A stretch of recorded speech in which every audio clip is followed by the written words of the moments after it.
దేవుని పరిశుద్ధ నామమును బట్టి దేవుని పిల్లలైన మీ అందరికీ ప్రభు దీవెనలు నిండుగా మెండుగా కలుగును గాక. దేవుడు మిమ్మల్ని దీవించి ఆశీర్వదించును గాక.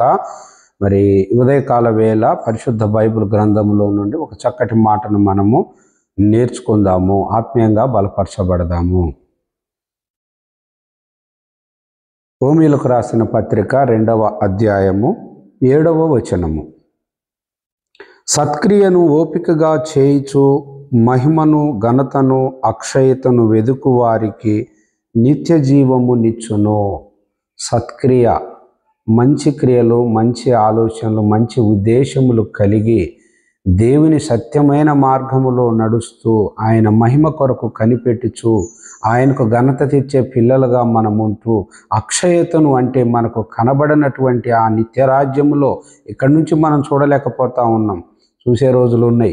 కాబట్టి అక్షయత కొరకు అంటే ఆ పరలోకం కొరకు కనిపెట్టి ఎవరైతే దేవుని కొరకు ప్రయాసపడుతూ నమ్మకంగా జీవిస్తారో వారికి నిత్య రాజ్యము లభించును అని ప్రభులేఖనము సెలవిస్తున్నది.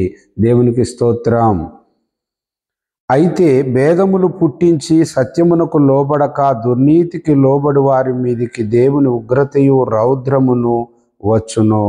కానీ భూమి మీద భేదములు పుట్టించి ఆ సత్యమైన మార్గాన్ని సరైన త్రోవలో మనము దేవుని మార్గంలో నడవకుండా భేదములు పుట్టించి అంటే ఈ దేవుడు కాదని, ఇది అది కాదు, ఇది కాదని చెప్పి రకరకాల తారతమ్యాలు ఈ రోజుల్లో మనం లోకంలో చూస్తున్నాము.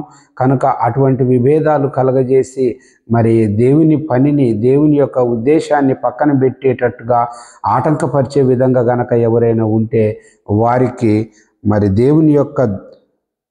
దేవునికి లోబడకుంటే ఎవరైతే ఆ విధంగా ప్రవర్తిస్తారో వారి మీదకి దేవుని ఉగ్రత వచ్చును అని దేవుడు సెలవిస్తా ఉన్నాడు. కనుక ప్రియులారా, ఎప్పుడైనా దేవుని ప్రేమను పొందుకొని దేవుడిచ్చు బహుమానాన్ని అందుకునే వారిగా మనం ఉండాలి. కానీ దేవునికి కోపం తెప్పించి దేవుని రౌద్రం మన మీద కొమ్మరించబడేటట్టు మనం చేసుకోకూడదు.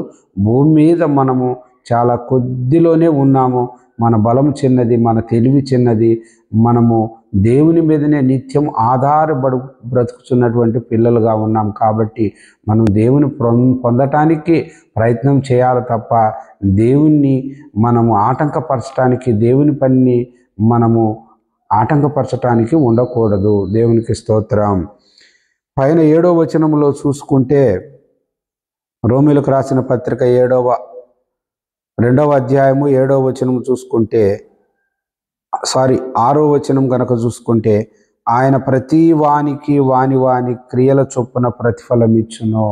ఆయన ప్రతి ఒక్కరికి కూడా మనం చేసే క్రియలను బట్టి, మన నడతలను బట్టి మనకు ప్రతిఫలం ఇస్తానని దేవుడు సెలవిస్తూ ఉన్నాడు. కాబట్టి ప్రియులారా, మంచి పని ఏదైనా ఉంది అంటే అది దేవుని పని. దేవుని పనిని ప్రోత్సహించటము, దేవుని సాక్షిగా జీవించటం, దేవునికి మహిమ తెచ్చే పిల్లలుగా మనం ఉండడము, దేవునికి ఘనత తెచ్చే పిల్లలుగా మనము ఫలించడము, అక్షయత కొరకు కనిపెట్టి దేవుని దగ్గర మనము భక్తి చేయటం, ఇది దేవుడు మనకి ఇచ్చినటువంటి భాగ్యము గనక దీని కొరకు మనము ప్రయాసపడదాం.